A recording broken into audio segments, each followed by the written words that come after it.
All right, well, welcome. Happy Sunday. Hope everybody had a great afternoon. My name is Peter Noonan. I'm the superintendent of schools here in the City of Falls Church, and this is my friend Wyatt Shields, who's the city manager. And we've got our esteemed mayor here, and he would like to maybe say a few words to get us started this afternoon. I don't know if that one's, we can try it. This one on here? I know you all can hear us, but we're also, is this, yep, it's on. This is for the people on the on tape to be watching this on the web as well. So I just want to thank you all for coming out on a Sunday. It's a gorgeous day, and so it's hard to be inside, but this is so important to our city to get this straight and to hear your input, your thoughts, your guidance, to make sure we get all the details right.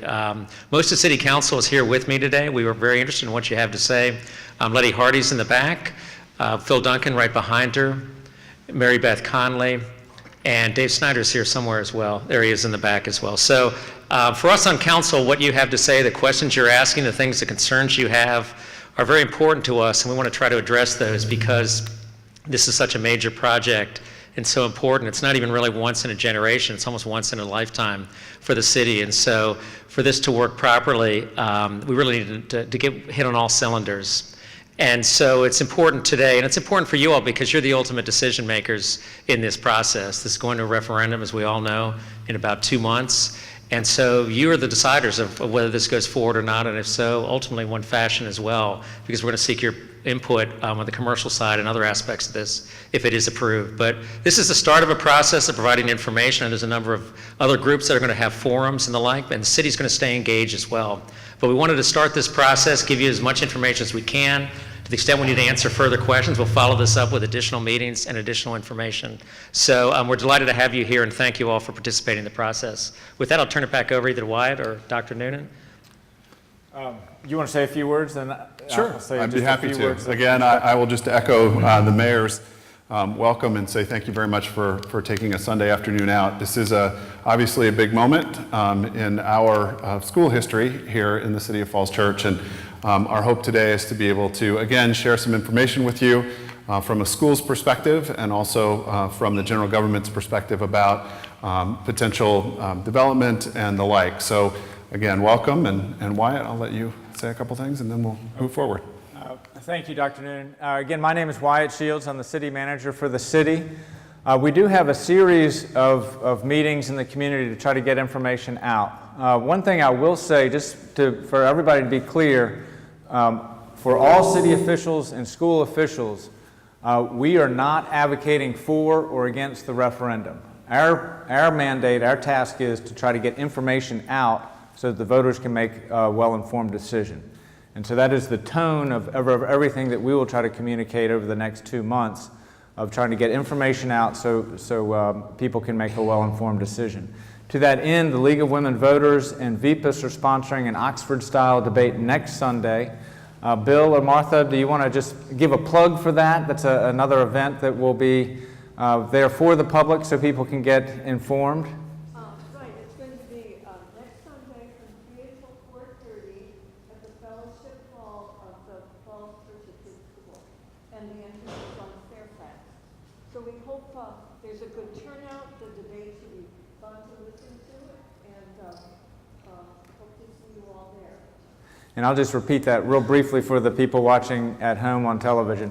It's from 3 to 4:30 next Sunday at the Episcopal Church in the Fellowship Hall for that next event on the referendum. So with that, I will turn it over to Dr. Noonan. Great, thank you. Whoa. So we have a few slides this afternoon that we want to share with you. And many of you have seen some of this before. So as you're hearing it again for the second, third, fourth time, perhaps it will continue to resonate with you or continue to make sense to you, or there still may be some questions that you have about what it is that we're talking about with respect to either the school program or to the general government side and the bonding process. So we would invite you, after we go through our slides, to open it up to some questions that you may have that both Mr. Shields and I would be happy to answer as we move along. We have scheduled an hour and a half for today's activities, and so hopefully we'll keep ours as brief and as concise as possible. as we move forward so that we can get to your questions that you may have as well. So let me start with this idea of 21st century schools. I have had an opportunity in my career. I've been very fortunate as a superintendent, assistant superintendent, and principal to open and build brand new schools before. A couple of high schools, 2 middle schools, and an elementary. And as a consequence of being able to do that, one of the things that we really have looked at in the construction process is what are the impacts of school buildings on school programs and overall wellness. And one of the things that we want to really try to pay attention to in this process that we're going through is what is the outcome of a new building going to potentially mean for us in the City of Falls Church. And the first is programmatically. One of the things that we know is that when students come into buildings that have higher ceilings, wider hallways, better HVAC systems and the like, their student outcomes actually improve. And also what we know is that the way that we instruct students now, based on research and evidence-based research as well, is that when students are collaborating around projects and doing things together, that their opportunities for learning are enhanced as well. Our current facility as it is now doesn't allow for those 21st century opportunities that we look for. There aren't really great spaces for collaboration. There aren't great labs for our students to study in. Obviously, STEM and STEAM education is really important to this community and a broader community as well. And we don't have currently the facilities that would be appropriate in the long term for our students to really engage in some of these STEM and STEAM activities. So we are thinking about what does the structure of a building look like and how does the building itself support critical thinking and collaboration and problem solving, great communication skills. And ultimately, how does that building then also not only enhance academic outcomes, but also other kinds of outcomes as well? And we know that health and wellness is important to us as well. So as we walk around our buildings, again, with not as much natural light, with low ceilings, with narrow hallways, with old HVAC systems, we are, I think, in some ways at risk of having students not have as positive outcome. So when we think about what we're committed to as a school system here, we are absolutely committed to a really strong pre-K program that has facilities that are commensurate with the instructional programs and the academic programs we have here. One of the things I'll just share with you up front is when I came to the City of Falls Church and started in this position on May 15th, and I'm fortunate now I can start counting in months as opposed to days of my tenure here, is that I knew walking into the system that we had really great and powerful and strong teachers and really great and powerful and strong leaders and really great kids. But what we didn't have were the facilities that matched that. And what I saw when I did my tour of Falls Church before I even applied were some facilities that needed some help. And this building that we're in today is certainly one of them. And being able to substantively look at how do our facilities match our outcomes and our great programs is something that's important to us also. So the projected costs, and you'll see this in a number of different slides today, is pretty high. And there's no doubt that that's a risk anytime that we are going out for any kind of bond. And again, I'm not advocating for or against. My hope today and my tenor and my tone is just giving you information. But we know that there's always a risk anytime you go out for a bond. And I want to make sure that I, in some way, also portray for you what the risk is if we don't have money to upgrade our facilities. Where that money comes from, I don't, as the school superintendent, I care obviously because I care about the community, but there are multiple ways to get money, right? There's the bonding process and then there are other ways through the CIP. Either way, we are going to need some money to, if the bond doesn't pass, to upgrade our facilities, for example. And there are a number of things that we need to upgrade here at George Mason if we were not to have the bond referendum passed. And the first, and there are two that are really important. One is the infrastructure here in this building. We have done the calculations, and what we know is that the current HVAC systems, the current electrical systems, the current plumbing systems, and the current lighting systems need to be brought up to speed. There's also a number of ADA requirements that we currently don't meet here at George Mason High School. So if the bond doesn't pass, we are going to have to expend nearly $40 million in those upgrades within the next few years to be able to have appropriate HVAC, appropriate roofing, appropriate electrical, plumbing, and our ADA access. That doesn't really take into account, so let me stop there and just say, as I was talking with our facilities and our folks, what would it look like if we spent that $40 million to upgrade the systems at George Mason? How would we functionally look different? And the truth of it is the building would look exactly the same. The only difference is in the winter our kids would be warm, and in the summer they would be cool, and there would be a better plumbing and electrical infrastructure, and our roofs wouldn't leak. So that first initial influx of money would be required to upgrade the infrastructure. That doesn't necessarily or at all actually take into account the potential growth that's happening here in the City of Falls Church. We know between now and 2030 that the projections tell us we can expect somewhere in the neighborhood in the next 12 years of about 1,480 students in George Mason High School. This building currently has a capacity with the trailers, with the TLC, of 873 students, I think is the right number. And I'm looking at Mary Beth. it's kind of in that neighborhood, 870 or 873. So we know that we're looking at a significantly greater number of students between now and 2030. So we will have to do something to accommodate the students that are here in the City of Falls Church. So that could mean there are lots of ways to deal with student growth, right? One of the things we could do is we could put more trailers in or have a trailer farm. We know that that number of students would require about 25 more classrooms.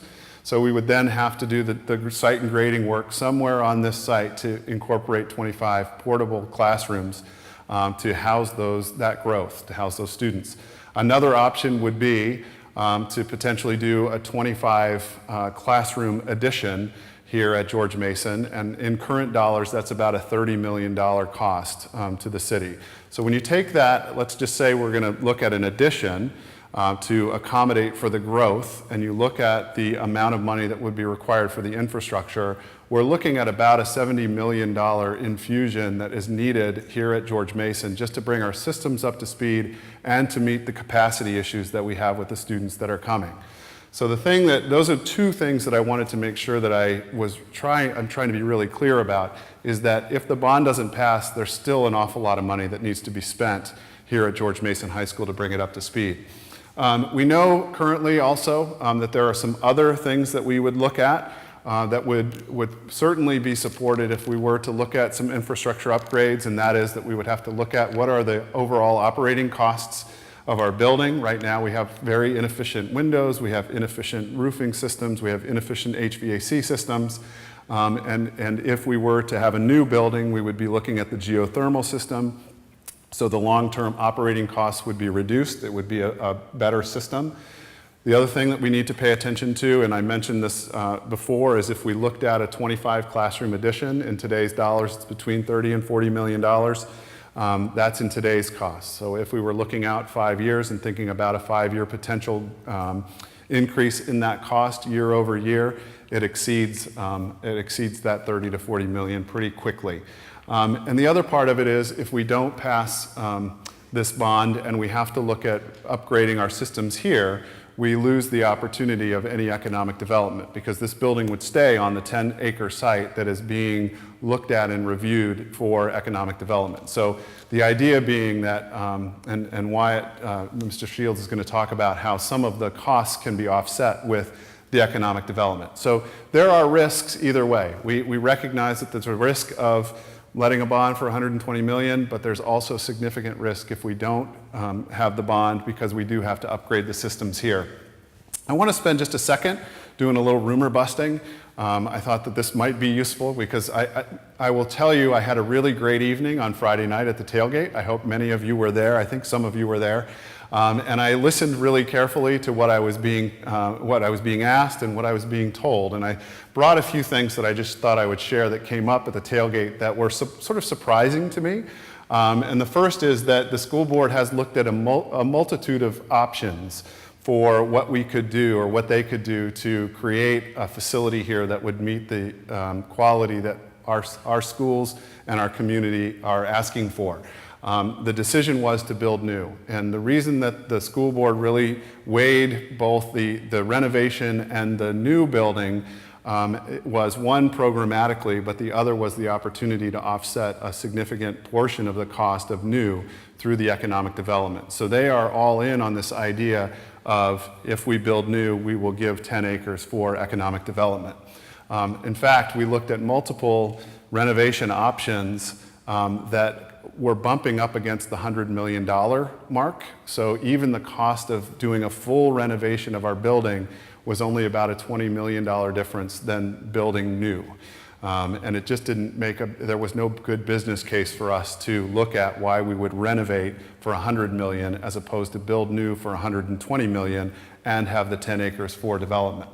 The second is that the school board didn't select the most expensive model. There's a number of people out there that are saying that they believe that we've selected the most expensive model. We didn't. There were another option or two that were exceeding the $120 million. One of the big ones that came out on Friday night, because everybody was there for football, was that the stadium was going to be torn down. There's no plan to tear the stadium down. That field's really important to not only our local community here at the school for our high school sports, but it's also used, as you all know, throughout the community. One of the really great things, if you have a chance to get up and look at some of these pictures, is that if we look at this conceptual model, a portion of the high school moves into the existing practice field, but we are looking at building another practice field that potentially could be bigger on the other side of the street. So in the end, we may end up actually with more space. The site was reviewed by multiple industry experts and determined that that side of the school, where we're sitting now, was probably best for economic development. There were some questions about us not looking at, or the general government not looking at multiple options and thinking about why couldn't it be down where the stadium is, the development, or where the fields are now.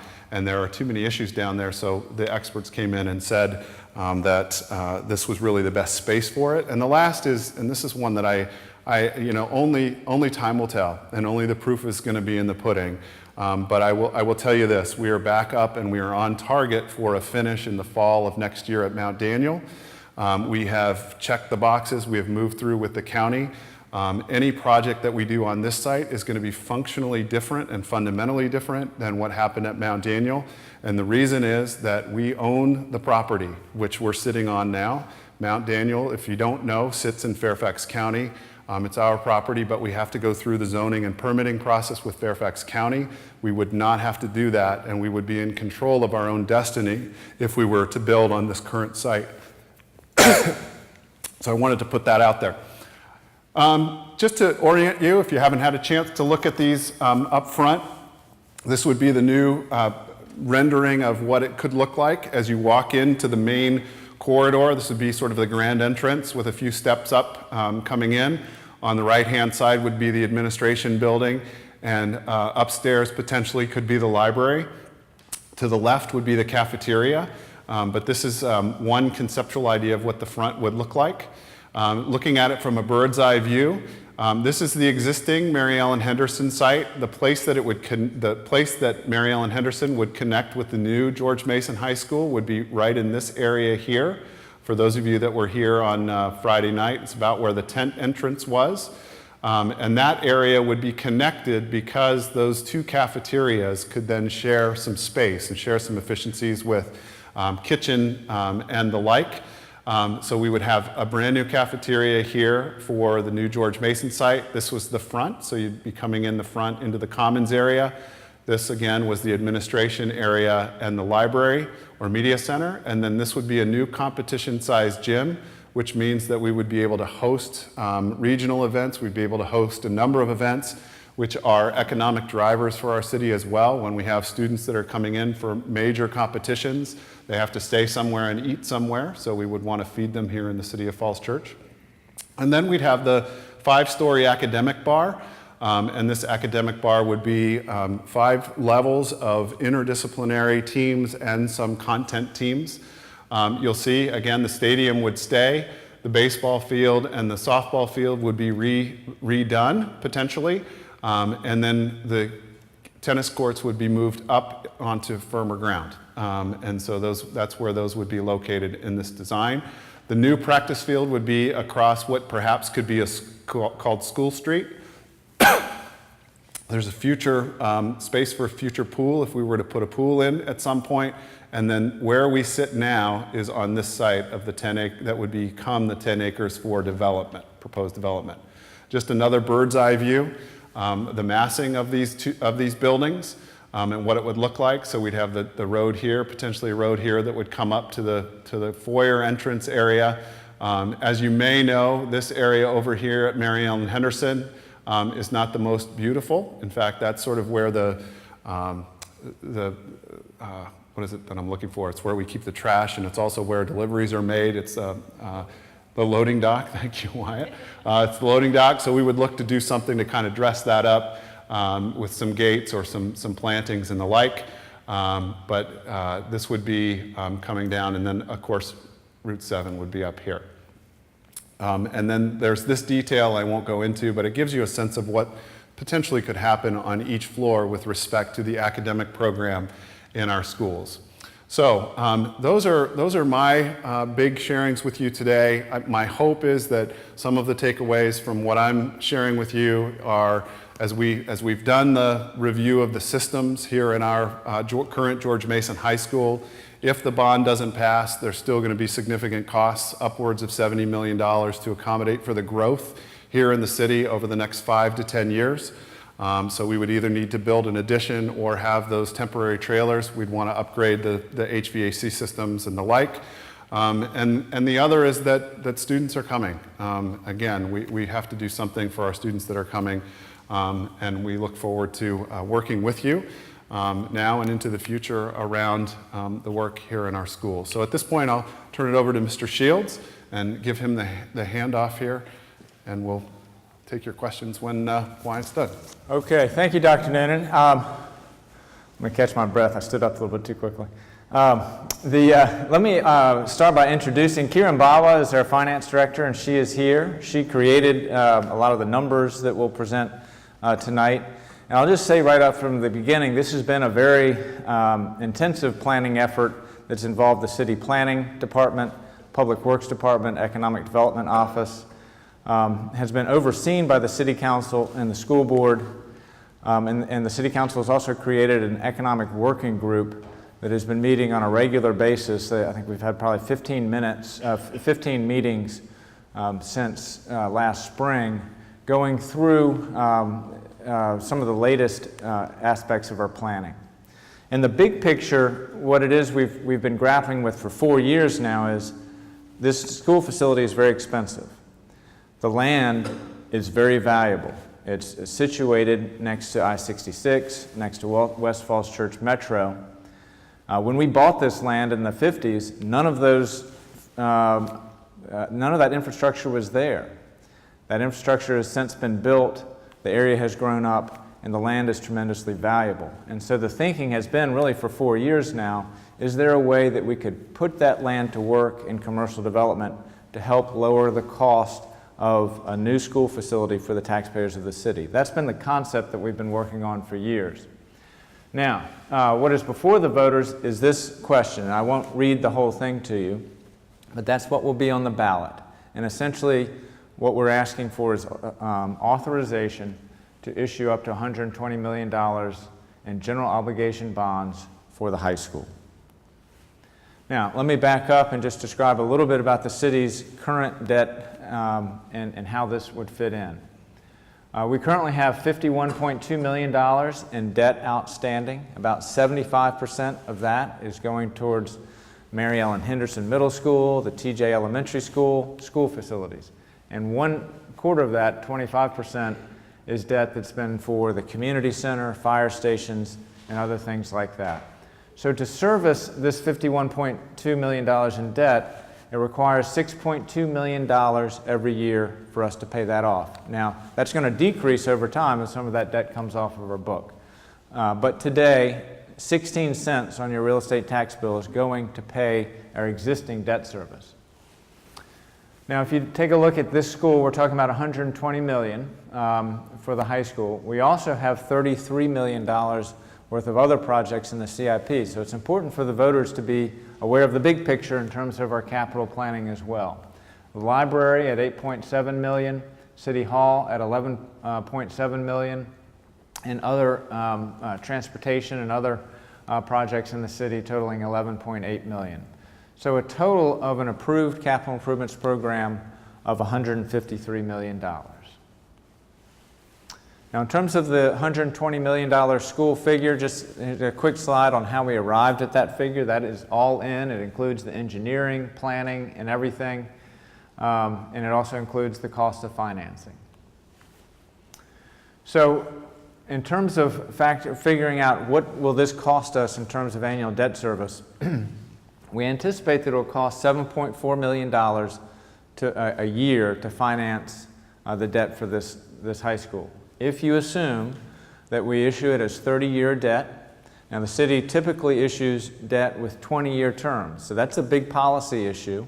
We've been modeling it now for months at 30-year debt issuance because of the extraordinary nature of this project. That does lower the cost to the taxpayer in the short term, but in the long term, obviously a 30-year term to your debt does mean more interest and more costs over the long term. It's similar to the way you finance your house with a mortgage. What we've assumed is that we would issue in 2018, and we would do this in the February timeframe. We would issue the first tranche of $18 million that would get us through engineering and design and beginning of construction. And then in 2019, we start with the very large issuances of $54 million, 45% of the total cost, and $48 million in 2020. So we're anticipating 3 issuances for the school. Now, there are affordability metrics when the rating agencies are looking at this. We're AAA rated today. We have very good credit. We have a very strong financial situation today. But these are the metrics that they'll look at: debt to assessed value, debt service to total expenses, and debt per capita.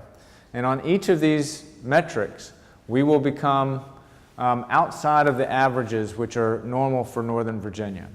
So taking, for example, where we are today, I'll show 3 charts that just go through a couple of these metrics. And these really illustrate the seriousness of this undertaking.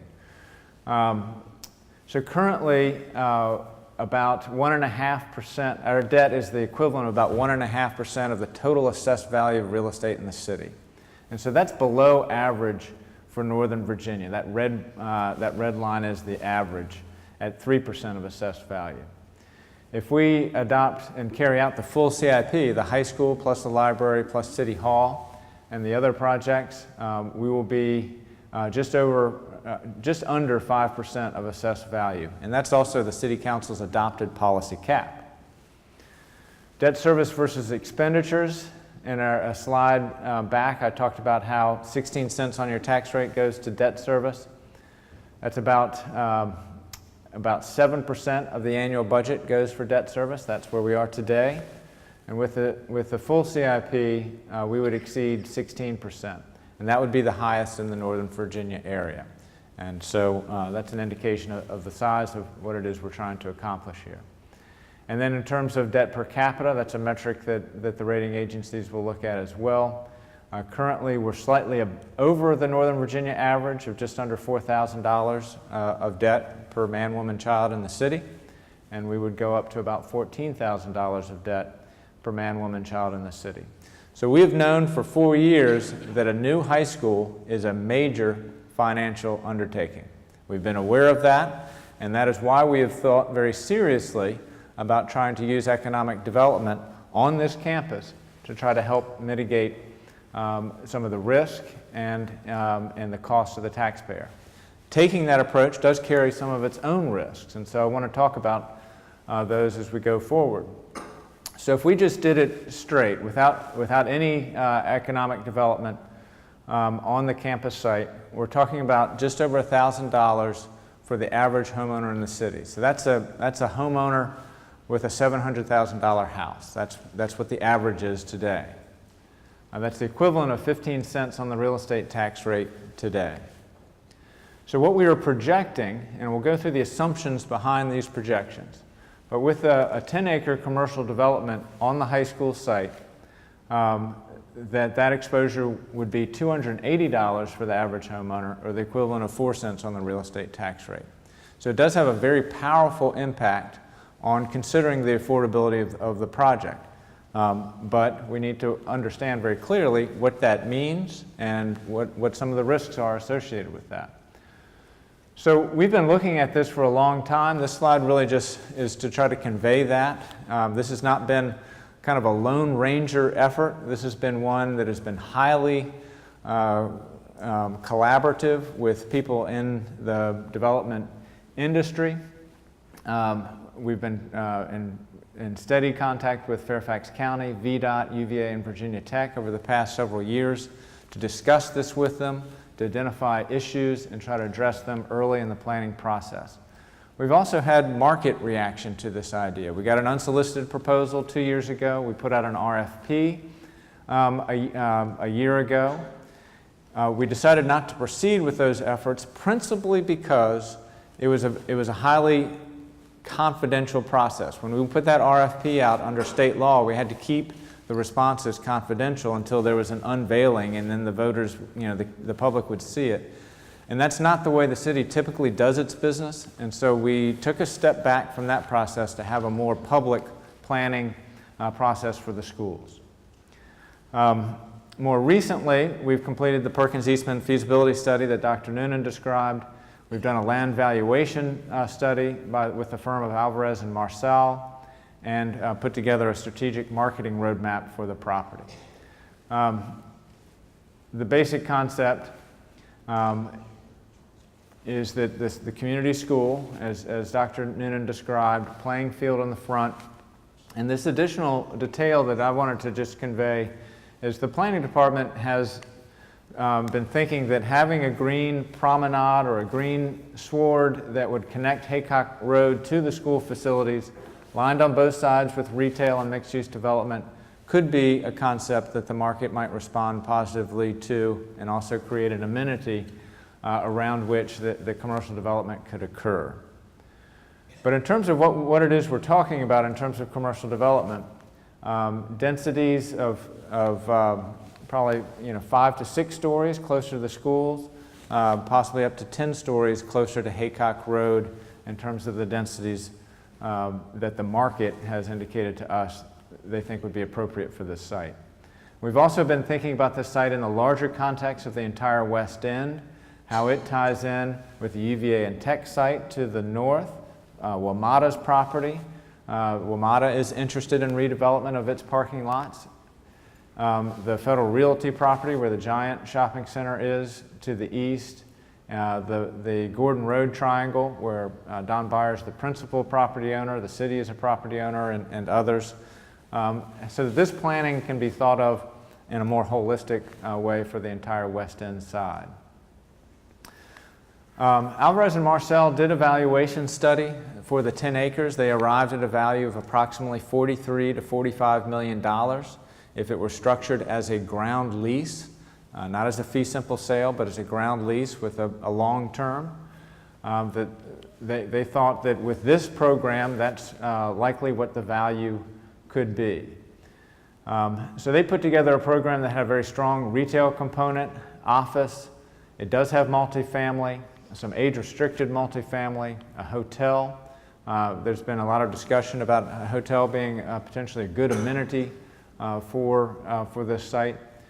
Over 1 million square feet of development on that 10 acres. So that would be an FAR of about 3 if people are in the development business and are used to that type of language. So with a high school cost of $120 million, the land value, which is projected to have a potential yield of $43 to $45 million if it were put under a land lease, we would have the land lease structured so the payments would come to the city early in that land lease as opposed to spread out over a long period of time. And then using the city's fiscal impact model, we've projected a net fiscal yield. So after you subtracted out the costs for police, for school, to educate the students that would come out of this, we estimate that with this program it would generate over 150 students is what our model would project with the multifamily units in it. But there'd be a net positive fiscal impact of approximately $3.1 million per year once it was fully built out. So when we talked earlier about the tax rates and the impacts on the single-family homeowner, these assumptions are built into that model in terms of how that would work. So obviously with this approach, there are risks. The principal risk is the risk of that much debt, that much leverage on the city. There is, because of the way that we're trying to take this approach with economic development, the fundamental issue there is that we're looking for a third party that they will need to perform. They will need to perform on a schedule that is agreed to. They'll need to do the things that they say that they're going to do, and there's risk that markets could turn. They could default on their obligations to the city. Those have to all be part of our thinking about potentials that we'd be looking at. Obviously with the school, cost control risk, other financing needs that could come up in the city, operating cost risks, those have not been fully quantified in terms of what the operating costs for the school would be. We think that actually they could be, just in terms of a new structure, they could be lower for the building itself, but there could be other issues as we grow as a school system. And lastly, the credit downgrade. I mentioned earlier we're AAA rated. That means we can get capital markets, we can get funding at low interest rates. That's a good thing. But when we take on this much debt, there's the potential that we would have a downgrade. So in terms of schedule, so how all this fits together, the main concept is that while the school is undergoing its engineering and design as a lead up to the school procurement process, at the same time, we would set the planning and the zoning for the 10 acres of the site. And this would only really get formalized if the voters authorize this to proceed in the referendum on November 7th. We would have about 14 months to do that engineering and design for school and the marketing and zoning for the land. Our goal would be to enter into a land lease and development agreement prior to issuing the debt for the construction of the new school. So that would be a precondition before we issue that $54 million tranche of debt, is that we'd have that agreement in hand. Then, while the school is being built, which will take 2 years, we'd go through the site plan process, which will be very public and open. They would apply for their building permits on the private commercial side, and September 2021, the new school opens. So that's the 5th graders today would be the entering 9th grade class for that school. And then after that happens, the existing school where we're standing today would be demolished, and the private sector would then take possession of the land that they have the 10-year or the long-term ground lease on for the private development.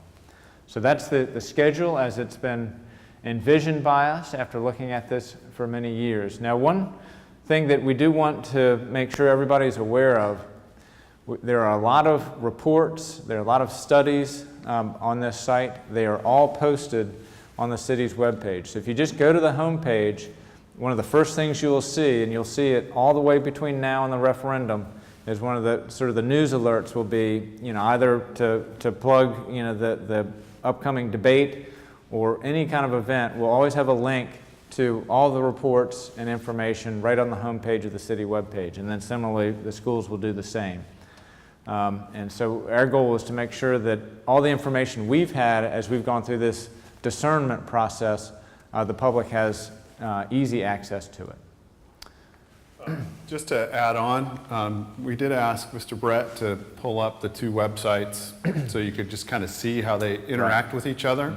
Mm-hmm. The idea was to link our 2 sites so that regardless of whether you go to the school site or you go to the general government site, you'll see 2 buttons, and one of them is the financial information and the other is the school information. So right now you're on the Falls Church government site. But if you want to go over, you can just click, show me some information about the schools, and there's some information there about the feasibility study, some project history, and some of the other materials that came from the school. And if you want to go back to the general government side, and want to see some information about financial, you can just pull that up and there's all of the information there. So the idea is that you can go back and forth between the two really easily to be able to pull up the information necessary to make the best decision you want to make. And if you're not finding the information you're looking for, contact us and we'll make sure that we understand what your concern is or what the information you're requesting and try to figure out how we can get that posted. So with that, I believe we want to open this now up to questions. And I do apologize. I think our goal was to be done in a half an hour. We did 45 minutes. But what we would ask... That's on you, man. Yeah, that's my fault. I apologize. So what we would ask, if you do have a question, just so that your question is accurately captured for the taping and the rebroadcasting, if you could come up to the microphone here and ask your question, if you could identify yourself and then ask your question or comment, and we'll go from there.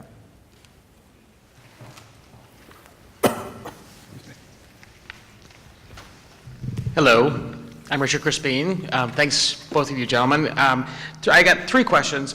You mentioned operating inefficiency costs. Can you estimate what those operating inefficiency costs are on the existing building over the remaining lifetime if we don't rebuild? You also mentioned you're contemplating a land lease, not a fee simple sale. What is the impact on the valuation and the tax yield of doing a land lease instead of a fee simple sale? And thirdly, you mentioned that the tax yield impact would be phased in. Would any tax increase also be phased in, and what would be the schedule for any tax increase if there was to be one? We're going to get to yours really quickly because the answer to your question from the operating cost standpoint from today in terms of what is the total cost going to be in the long term, we're working that detail out right now. So we hope to have that up on the website in the next week or so you'll be able to see it. In terms of the land lease versus fee simple sale, they're very comparable. Alvarez and Marcel has been our advisor on valuation. Their report, which usually would be confidential, we've made it public because we just think people should see it. So their price at $43 to $45 million assumes the 99-year ground lease. So it is, from the financial markets, it's almost like a fee sale. The reason we like a lease is in terms of a gift to our successors, we think that would be a great benefit to the city to have that come back into public ownership at the end of that term. Granted, it's a long time from now. In terms of the tax increases, if the referendum passes, what my recommendation to the City Council and all of our financial modeling is based on is that the City Council would adopt that 4-cent increase in the tax rate next March. Next April, when they adopt next year's budget. The reason for that is that the way the model works is we would raise the taxes immediately to build up our reserves and help smooth out the first 6 years of this project are the most painful in terms of cost because of all the existing debt that's on our books and the other CIP projects. So if that is done, we'll build up our reserves and try to smooth that out. Two other key things to understand is we currently have $10 million in reserves. That's proceeds from the water sale. That is dedicated to this project also to try to smooth out the debt service. And then the payments of the $43 to $45 million, they also would go into capital reserves and be used to reduce annual debt service. That's the way we've modeled it. It's certainly open to discussion on how you do these things, but one of the ways we've tried to structure this is to reduce the impact of the taxpayers for this very large and significant project.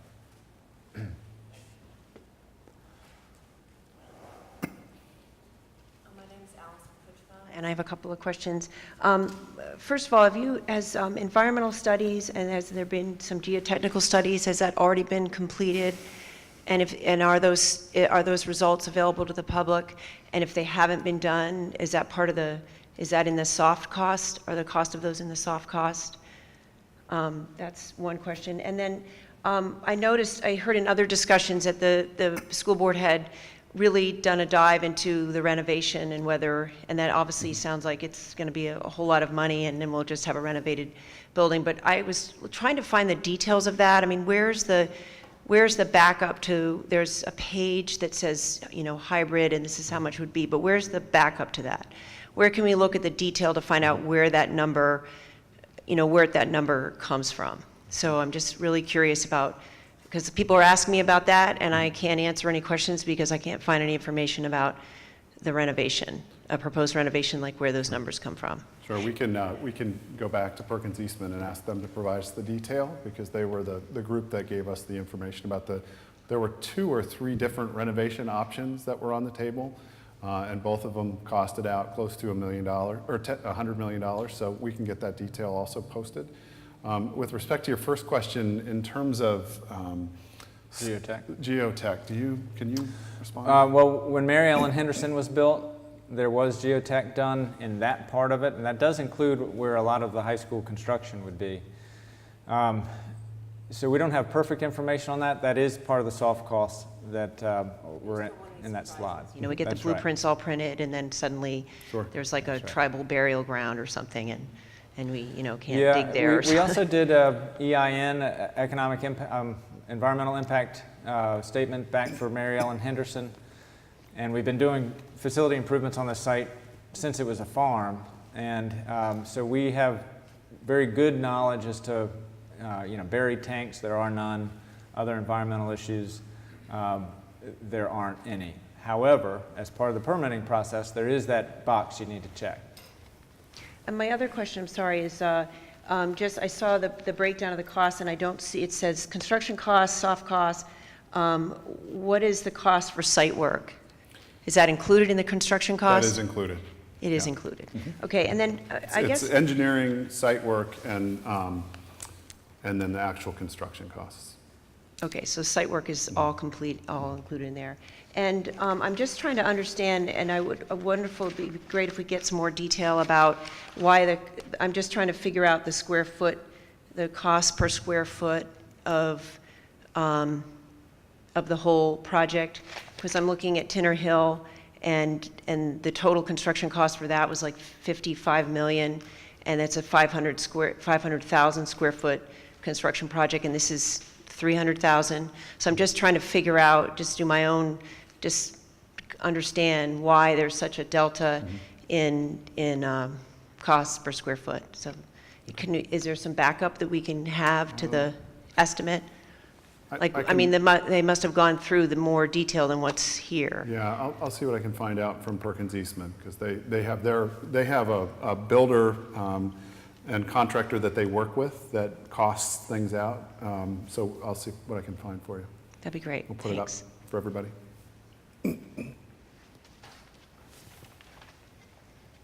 Hi, my name is Cecily Shea, and I have a couple of questions regarding the $70 million.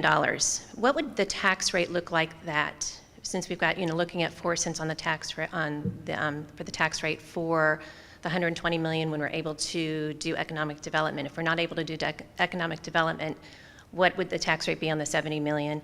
And also along with that, Wyatt, you have a couple of charts which were the debt to assessed value and debt per capita for the 120. Is there any way that you could create some of those charts to see what that would be like for the 70 million also? We could. We don't have let me back up. There was a meeting on February 4th at Mary Ellen Henderson Middle School where we worked through 3 options, and one was the renovation and expansion, the other was build in 2 phases, and the third was build new. And we did have a renovation number and an expansion number that came from Arcadis for that modeling exercise, and so we can go back to get those numbers in terms of what our debt service cost was for that option. Hi, Sharon Scholler. I have 2 questions for the city and 1 for the schools. The first question for the city is that in terms of the unsolicited proposal, there was a lot of information going on that included a free school. And I was wondering if you could talk a little bit about whether it was actually free school or what that was, if you can reveal that information. And the second question I have is the charts that you showed in terms of debt service per capita and things like that. Is there any way that that could be done with the economic development included in order to offset that? I don't know if that's something that can be done.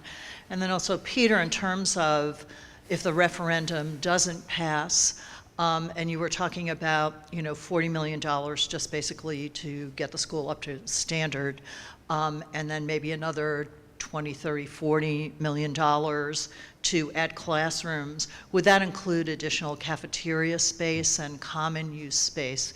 Because I know one of the issues that we've had in the schools when there are a lot of students coming in, and this was true when George Mason was a 6 through 12 school, and the population increased, that kids were eating breakfast at like 9:30 in the morning. So I know that's one of the things that's of a real concern to parents. And is that something that we would run into if we didn't approve the referendum? Let me try the first two questions. One, unfortunately, I cannot speak to what the unsolicited proposal proposed, and that was one of the problems with that process. What I can say, however, is that what we're presenting is, with economic development, with our team of planners and Alvarez and Marcel and outside experts, what we're showing is approximately 70% of the cost being covered through the economic development. That's pretty consistent with what ULI said back in 2014. It's been consistent with a lot of the people that we've spoken with even before the formal valuation study that was done this spring.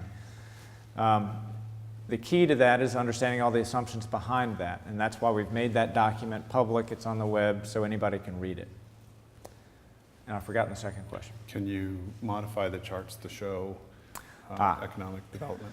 I would be uncomfortable doing that, and here's why. The rating agencies, what they care about is what's the general obligation debt that you can have outstanding. So they're going to look at it the way I've shown it. The economic development piece, they also want, the rating agencies, and we've spoken with them as many times as we lead into this project. We've been speaking with the rating agencies about this project since 2007. And, but what they have consistently said when we have explained to them very concisely the economic development program and how we think it will help pay for the school, their view is that's fine, that makes sense to us, but you need to be very clear with the voters when you go to referendum, what is the full cost?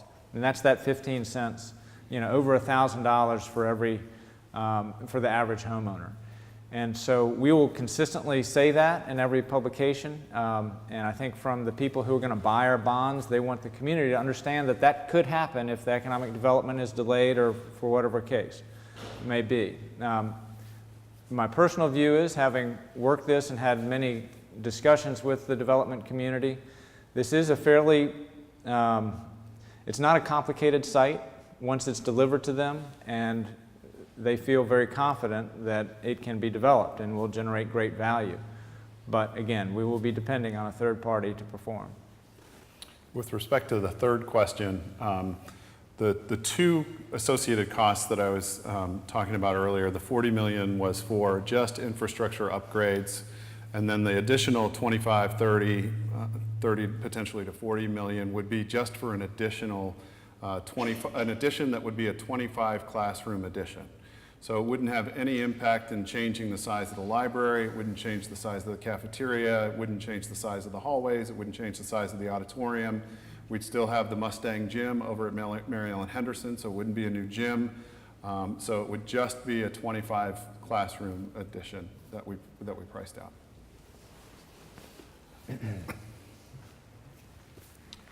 My name's Curtis Schaefer, and I have two questions for you. First, I'd be interested to know how much money the City of Falls Church and the school board have spent to date on this process.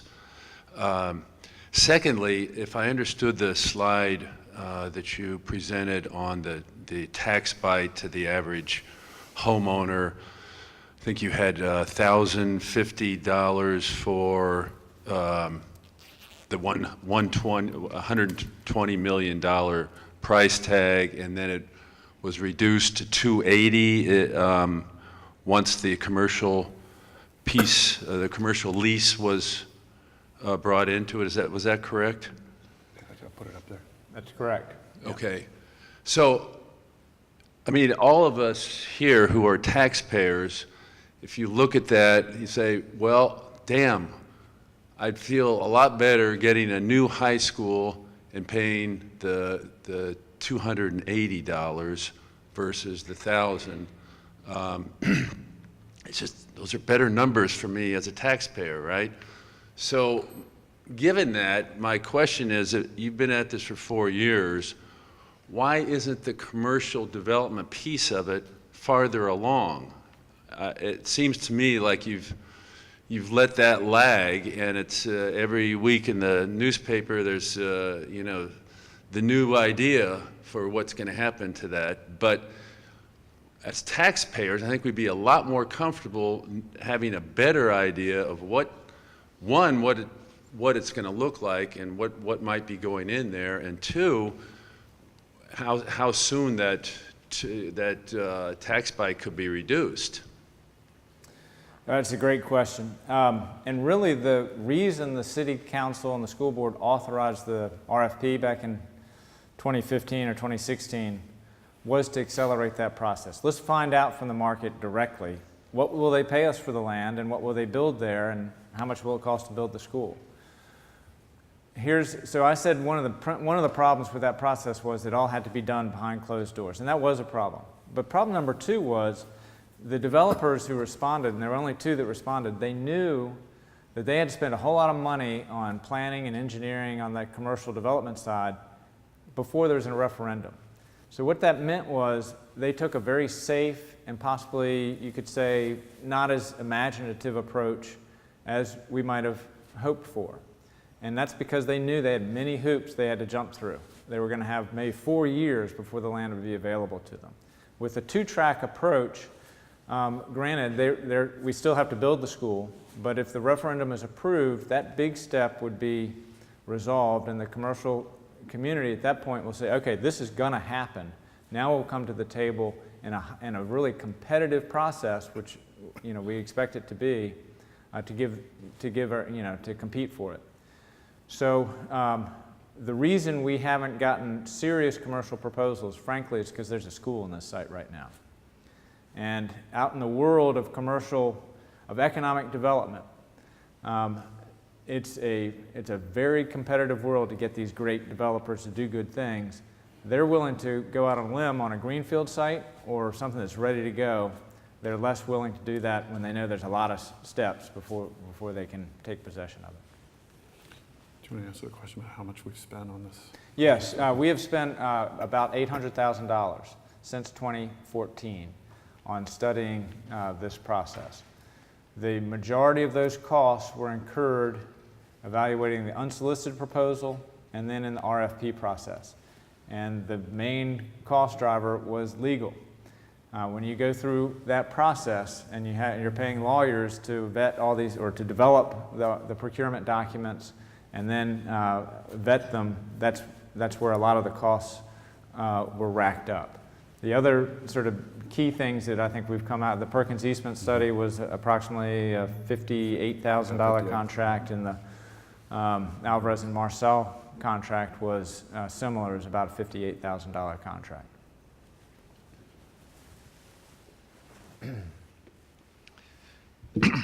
My name is John Lamoni. Excuse my voice. This is directed at Dr. Noonan. You said with a considerable amount of certainty that the school enrollment is expected to be about 1,500 in 2030, which would be about 67% of the current school enrollment, according to the numbers from I've seen on the school system website. But I've been looking at some studies done by Weldon Cooper on demographic changes. Is a study done in January of this year. I've been looking, and I understand Weldon Cooper does projections for the city, and I've been looking at what projections that the city has done towards the future since 2009. going forward, and also in Arlington County. And I come up with the Weldon Cooper study on population, on demographics for the state of Virginia, points out that after 3 decades of pretty high rates of growth in Northern Virginia, that it seems that the growth has dropped pretty precipitously, in fact, may be reversing itself. They say that Fairfax County, which is a pretty large adjoining jurisdiction, seems to be losing population right now. Arlington County, on its school website, said they would be losing population if it were not for the fact they've had a huge influx of immigrants from overseas. And given the current political situation in Washington, I doubt that rate is going to continue. But of course, others may have a different opinion. And from what I see in terms of projections, any projections that go out, Arlington says any projections more than 5 years out, or 5 years out, I'm sorry, you've got a 10% rate of error, which is not unusual. And we're going out here over 20 years in this 1,500 projection. And I've looked at the projections done by the Falls Church school system, as I said, since 2009, 2012, 2015, 2016. And I just as an example of the kinds of fluctuations one can get, I took the actual number that the school system has. And in 2000, and it was the projection in 2009, it was 20% off. The next year, the next projection, 2013, the error went completely in the other direction. So I know that the projections are pretty good in terms of projecting next year's enrollment based on current year's enrollment. When you go any further out than 5 years, it really gets pretty shaky. And that's both Arlington and that's admitted actually on the Falls Church website. So, and I have, I realize that we've had a large influx of population here in this city recently. We've also had a large increase in housing stock too, not single-family homes, but in other types of housing. So, but the question is, you know, can we really expect this kind of demographic increase given what's happening in surrounding jurisdictions? Maybe we can, but if we do, I've done a projection that in the school system, and I know I had some interaction with your predecessor several years ago, and she made the point that the number of students going through the school system by the time they get to when they graduate from high school, a very high percentage or have been in the system for the whole time, you know, from kindergarten. So I just find it's a very risky projection for this very large strain on the city's finances, and also but even if we were to get this population growth, I've estimated that we'd need a doubling of the non-single family housing stock. That's pretty dramatic. So I'd just like you to comment on that. Well, thank you for raising the question about our projections. You know, we've had pretty good success with Weldon Cooper in the past. A small percentage variance. I think projections are traditionally hard to do. But it's just for a year ahead where you've been close. Right. Not several years ahead. Right. Working in other systems, I've had an opportunity to use projections in the longer term, and for the most part, they've been within about 3 to 5% over that course of 10 years. We're talking about a 12-year projection right now, because 2030 really is closer to 12 years.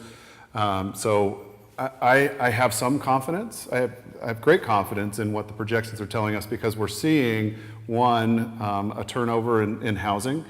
We have a number of new families that are moving in. We have more density housing plan, higher density housing plan that are going to yield students. And we are seeing more kids come into our system. So I have some confidence in the fact that we are growing in numbers, and I'm seeing them this year, just in our first day opening numbers. So we work with the best data that we have. I feel like Weldon Cooper has been pretty good, and I don't know how else to respond, except those projections are what they are, but they've been pretty solid.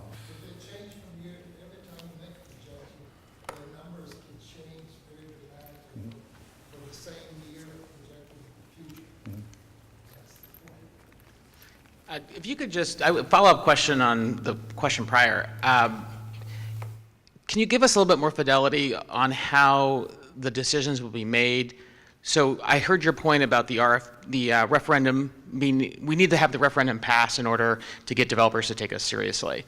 So if the referendum was to pass, and then we were to ask for real proposals at that point, is there a stopgap? Like how exactly would those decisions get made? So like as an example, if the proposals we got back looked better or worse than what you're projecting, would we have an opportunity to go and make a different direction or make a different choice? Or are we then, once we pass the referendum, it's all, the game is over? Does my question make sense? It does make sense.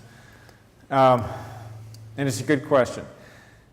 The bottom line is that the City Council still has a formal legislative act it would need to do to approve the issuance of the bonds.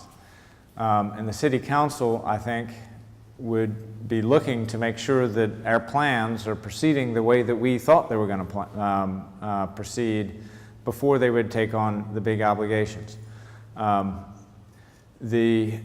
So a key point in the planning process is that we have that development agreement that has been signed before we issue the construction debt.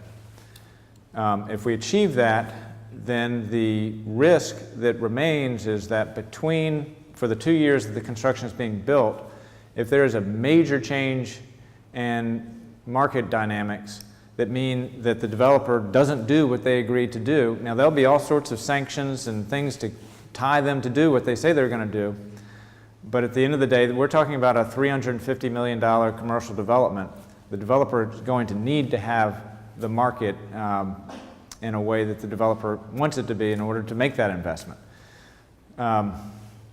So I do think that the key point will be that issuing that first tranche of debt and really assessing, making sure that we're where we thought we were going to be or where we think we need to be before we issue that first big tranche. That would be post-referendum. Yeah. But after we get commercial proposals? Yes, we will. So the planning process is for the land transaction, it'd be a two-step procurement. First, an issuance of a request for qualifications. And for that, we want developers to submit what their balance sheet is, what their financial strength is, what their concepts are, a notional value for the property. That's RFQ. Then we shortlist those respondents to participate in the detailed RFP, and that's where you really get into the nuts and bolts of it. That's the way we envision that happening. So next August is when we will be looking at the RFP responses, the second phase, and picking the top-ranked respondent.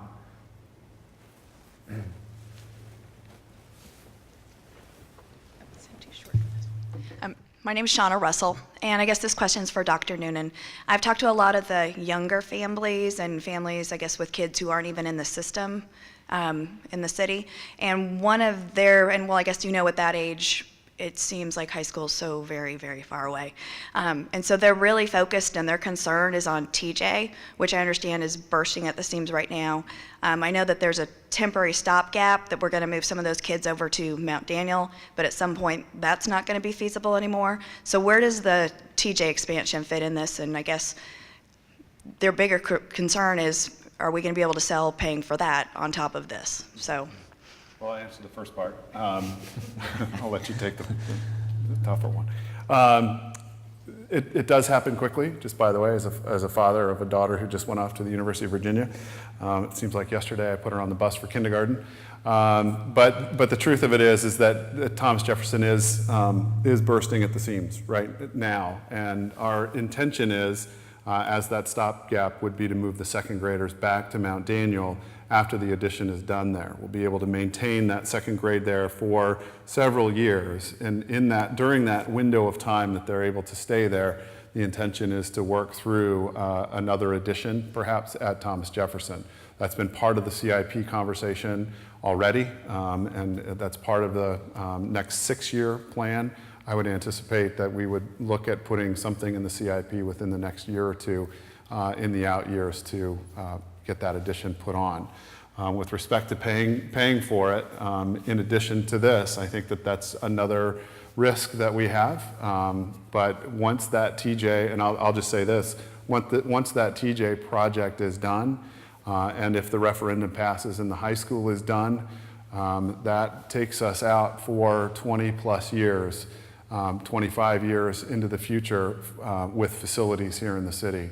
And we wouldn't have to touch them again for a very long time. Allison Kutchma again, it's real short. So if our bond rating goes down, is that likely to affect interest rates that will be available to us for expansion for TJ that we might need? Is that part of something we have to think about? Potentially, yes. Can I also jump in? Let me just add one thing. No one knows what interest rates are going to do. But we don't pretend like we do. In the numbers that I've presented, we've made an assumption that interest rates will be 4.5% at the time that we are doing the big heavy lifting, and then 5% for the final tranche of debt. So that's the assumptions that are built in. That could either be viewed as market risk or downgrade risk, whichever way you look at it. We're not saying we're going to have a downgrade. We're just trying to build those interest rate assumptions in at the numbers I've cited. I just was going to add that I believe when TJ's last edition was put on, Virginia Public Education Association was part of that bonding process. That's right. And so that is another outside agency that helps with bonding of smaller projects that doesn't have any impact on the ratings of the jurisdiction that school sits in. So it's another option down the line. Hi, I'm Mary Beth Connolly.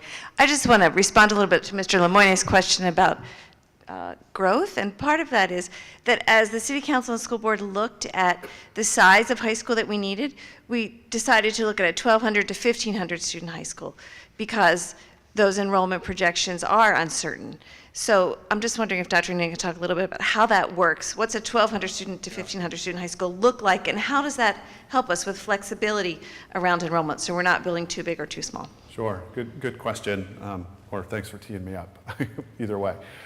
So one thing we know is that a 1,200 and 1,500 high school, 1,500 high school can look the same from an operational perspective. What it boils down to is the efficiency and the use of the building itself. So for example, in a 7-period, this is going to be way too detailed maybe, but I'll give you a sense of what it looks like. So on a 7-period day, a teacher might teach 5 of those 7 periods. That classroom then that teacher's in is used 5 out of 7 periods, meaning that 2 periods during the day it's vacant. When we build this high school or renovate this high school to accommodate the growth that we have, if we have 1,200 students, the usage rate at our school would be around 75%, which means that 75% of the facility during the day is being used. It gives us the flexibility for us to go up in growth to 1,500 by simply utilizing the building differently. So instead of, if I taught English 5 periods a day and for 2 periods my class was empty, I might use that classroom for 2 periods, and another teacher might come in and teach in that classroom during another period, which makes that utilization rate go up. If we were to utilize all of our classrooms at 100% of the time, we could accommodate 1,500 students plus in the design that's there. Actually, 1,500 gives us a utilization rate of about 90% in that building. So it gives us the flexibility between 75% usage and 90% usage, and still even gives us just a little bit more room for a few more students if we went to that 100% utilization rate before we had to start to put trailers there. And the idea is to not have to do that, to give us that flexibility. So we built it for about a 75%. We're looking at building it at about a 75% utilization rate. Hopefully that makes sense. I'm Amanda Henneberg. I graduated from Mason in 2001, and I kind of agree with the sentiment earlier that I don't feel totally comfortable supporting something where we're assuming all the risk up front on a phantom development project. But assuming that kind of sample development that you guys put on the slide earlier takes place, and you might have just kind of touched on this a little bit, but for the multifamily portion of it, that could be upwards of 1,000 new students for all we know. So are you concerned that the development that might take place could, it might be short-term gain for paying off some of this, but more long-term pain that ends up us having to do this over and over again and expanding more and more? It's a great question. One of the things that I know that the general government side has done, and we have used in other school districts where I've been superintendent and worked, is that there are what are called yield ratios based on the size of the unit that's being developed. And my understanding is that for the units that are being at least looked at as potential units for the site that's being developed, they'd be smaller, which means that the yield ratio would be less. And typically, new construction's yield ratio in other jurisdictions that I've worked in a 1-bedroom or even a 2-bedroom is about 0.15 students per unit.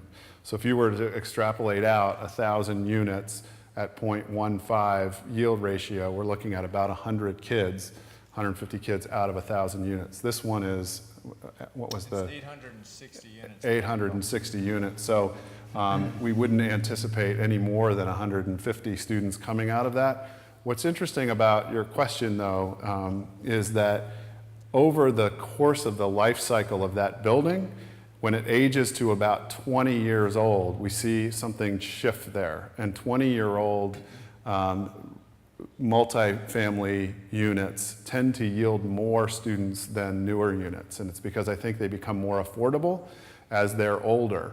And so thinking it out into the future, in 20 or 25 years, that's about half the life cycle of a new building. So it would, again, allow us that flexibility to grow within that 1,500 if that yield ratio were to change. So all of that was sort of calculated into the numbers that you saw up here earlier. And one thing I would add, so when we did the fiscal impact modeling for this development program, if you take the types of units that were proposed here, what it would generate is 100 students.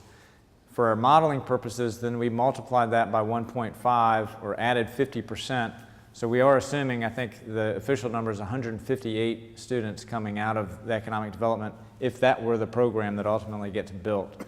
That 50% add-on was simply done because of that potential, our projection could be wrong. And so that's sort of the fudge factor that we use to get that 158 student projection. Hi, I'm Ed Salzberg with the EDA, and I have 3 quick questions. First, does the 280, is that the first tranche or the last tranche in terms of the tax rate? So what we are modeling is we would step it up in March, and that would be it.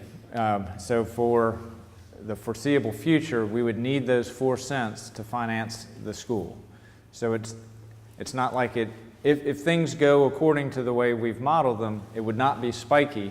It would go up and then it would be steady. You're modulating some of those out-year expenses by the increase right to the 4 cents right in the beginning. I didn't follow. I'm sorry, I didn't understand. Well, just by raising it to 4 cents right away, Exactly. you know, you're Right. you're sort of leveling it off, Yeah. so it's average for a lot.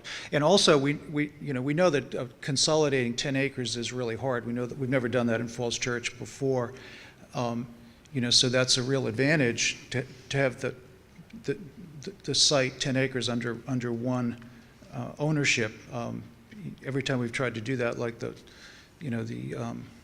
city center, we ran into problems just on that. Do you know of any other 10-acre site near a metro within the Beltway? Just sort of looking at what the demand would be for this kind of a site. What's the real value of this site? I don't know that there's any other like that near a metro inside the Beltway. And be interesting just to find out if there is, because this may be the most unique site, on the eastern seaboard near a metro. And then finally, have we considered what the taxes are going to be on the developed site, on the commercial site, and include that in the economic projection? What the taxes would be? Yeah, that's going to be several million a year, I think. Is that included in the drawdown to the 280? Or is that just the capital cost coming from the developer? So what we're assuming from the fiscal impact model is that it would generate a net fiscal impact of 3.1 million, and it would come in on phases at max build out at 10 years from now. So we've sort of phased that positive fiscal impact in over time, and then it goes up to that 10-year $3.1 million net fiscal impact. We are using today's dollars. We're not using 10 years from now dollars. We've just kept it kind of simple that way. You know of any other 10-acre sites? Inside the Beltway, it's a pretty rare and special opportunity. And again, a way to think about it is we're an institution. We're going to be here forever. So if you think of other institutions, they might have made land purchases 80 years ago or 100 years ago. Think of CSX with all of the land at the Potomac Yard.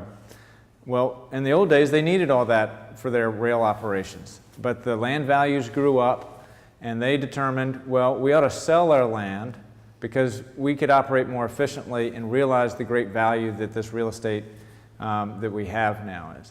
In some respects, that's been the thinking here for the past 5 years or so. We've got a big school that we want to make school improvements.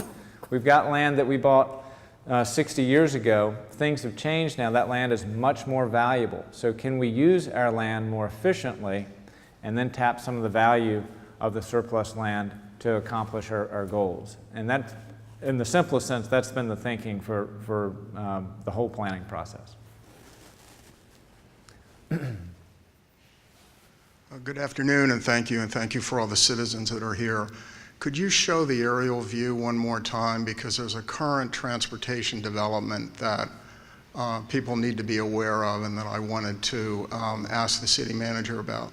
VDOT plans a ramp, if you will, directly from I-66 East to serve the East Falls Church Metro Station.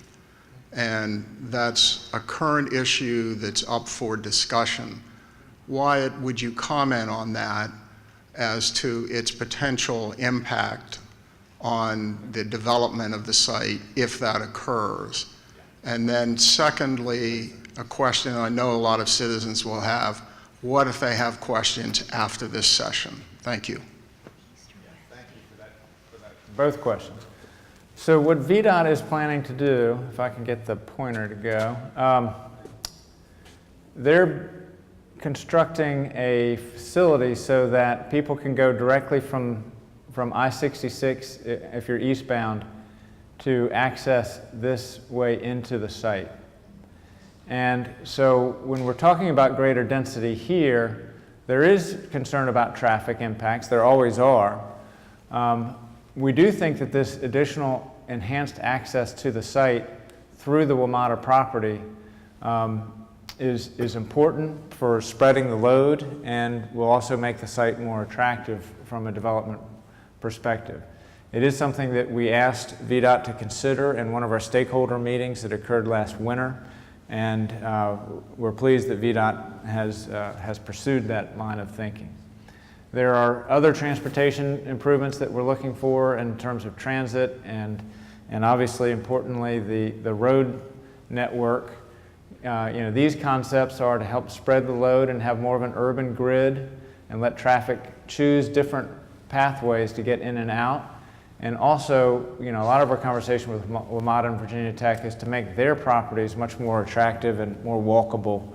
That will help our property as well. And they certainly agree with us philosophically, and they're undergoing planning processes right now, really in response to the initiative that we've been taking on our site.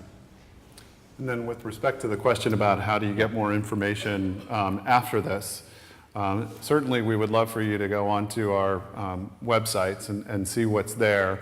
But if there isn't something that you're looking for, I'll speak for myself, certainly contact me and let me know. If you just slip me an email or give me a call or come by. I'm in the Flower Building on Oak. You could certainly stop by and ask me a question, but I'm certainly open to accessing questions any way that you can get them to me, and I don't want to speak for you. I should have put our email on here. If you write to cityclerk@fallschurchva.gov, that's a great way to communicate with the City Council and with me, and we get that distributed to staff, and we'll respond to questions that way. Hi. Yeah, I have a concern. $120 million is a lot of money, and this is being built on the backs of the taxpayers here in this community. And so what access does the community have to the new facility and the school system, period? I have a nonprofit organization, Tenor Hill, and often we've inquired about using facilities. Now, if the community, and I spend a lot of money on taxes here in this community, the tax rate is very high, and I just think that the community should have some kind of access to what their money is buying. What do you propose? Thank you for that question.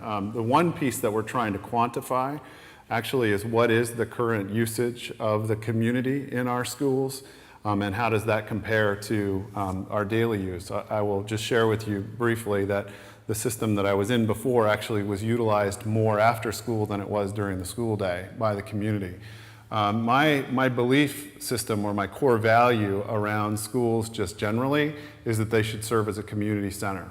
It's a place for us to come together and for us to, like Friday night, have a tailgate party and hang out. But also, if there's a need for a use for a variety of reasons, we certainly are open to having those conversations. We would love to see our buildings used. When buildings are being used, they're less likely to be vandalized. They're less likely to just sit idly by, and we really want that. So I would propose to your question, which is a good one. Let us take this new site, if the will of the voters is to have it, and make it sort of something we're really proud of as a community, and let it be a community center. Let it be sort of a beacon, if you will, on the west side to say, this is our school site for our city, and we're all welcome here, and let's join together.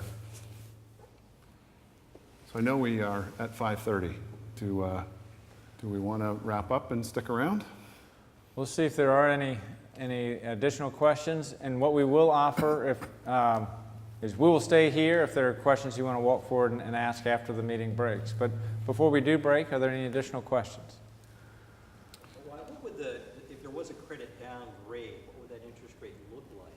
And do we have lenders that will loan us the $150 million? I mean, have we talked to them? And if the referendum passes, are lenders on board to loan the money, and will it be at a higher rate or less rate given the comparisons to the other jurisdictions? It certainly has an impact on interest rates. That's why everybody works so hard to have high bond ratings, and we've worked so hard for that. The only thing let me just be clear, we've spoken with the rating agencies about this project and the scale of this project for many years now. And they have kept our ratings as they are, knowing we have this major capital project coming forward. In fact, Standard & Poor's upgraded us about, I think, 3 or 4 years ago because we're building, our financial condition was strong and we were strengthening it. And we were strengthening it knowing that we had a major capital project coming forward. It is important to know, though, for a city our size, what will be rated is this issuance and then the subsequent issuances. And so what we've tried to do is inform the markets that this is coming and have our plan of finance so that the people that rate us and know what that plan is, and there's no surprises. And so all I can say is that with that very clear communication, our ratings have stayed high up to this point. And one last, like that one word, has the building department trended single-family construction and increase of kids on a local city standard, local city study? What the projections are? Yes, there's been all these small houses. Yeah, you might want to. All right, so the question is, has the city studied what is happening in our single-family home neighborhoods in terms of the redevelopment that we're seeing of small houses being replaced with big houses? Exactly. Is that the question? We have. So it's a big phenomenon of the old brick rancher being replaced by the approximately $1.3 million new large house, and it's usually with kids. With a lot of kids. That's what's really been driving enrollment growth in the city. We have had, the numbers do bear that out. Let me just finish the response. In terms of our ability to study that, one way we've looked at it is if you look at the whole city, how many houses still exist that are quite possibly going to be torn down and rebuilt. And we've counted them to be roughly about 1,000 houses that still look like that, over the next 20 years that might happen. And, we've been clicking along at about 55 a year. Even through the recession, it's been a very steady number that's been about the number of teardowns or major expansions that we've had in the city. One thing I will just to caveat, because what I would say is that the single-family homes has been a major driver of enrollment growth. It has not been the only. Another driver of enrollment growth is that in our older housing stock in multifamily, we've had an increase. Oakwood, as an example, had a pupil generation rate of about 0.1 10 years ago, and it's 0.33 today. No public policy decisions were made on that, but it's been a big change, and so that's been driving enrollment growth, and mixed-use development has driven enrollment growth as well. Since 2004, when Broadway was built, which was the first mixed-use development in the city, about 25% of the enrollment growth has come from the creation of new multifamily housing stock in the city.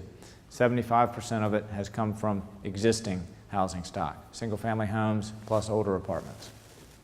Can I get some numbers on this, please? Sure. And this will be, I think this will probably be our last one, and then we'll allow people to break and maybe come up for one-on-one questions. Just to be clear, these are numbers that I've gotten from the school website through 2017. Okay. From 2002 to 2013, single-family houses generated 239 students. From the rest of the housing stock generated 235. So it was about half and half in that period. That's up to from 2002 to 2013. It's been a dramatic change from 2013 to 2017. In that period, single-family houses have generated 86, this is again according to school site, and the rest of the housing stock has generated 306. So the single-family homes have generated about 22% since 2013. The rest of it's come from from various types of multi-units as described on the city website, on the school website. So I find that this myth and being perpetuated, it's really deceptive, and it really angers me very much to hear it repeated over and over again. And I have the numbers here from the school website. I'd be glad to share with anyone. Well, one of the things we do have in the city is a lot of transparency of where students come from. And that's really a credit to the schools working with the city planning office so that we know by housing stock, single-family homes, townhouses, condos, apartments, where the students are coming from. So we have great transparency on those. And so. All right, well, at this point, we just want to say thanks for coming again, taking a Sunday afternoon out. Really important issue for all of us to sort of work with together. And on behalf of myself and schools, we're glad you came.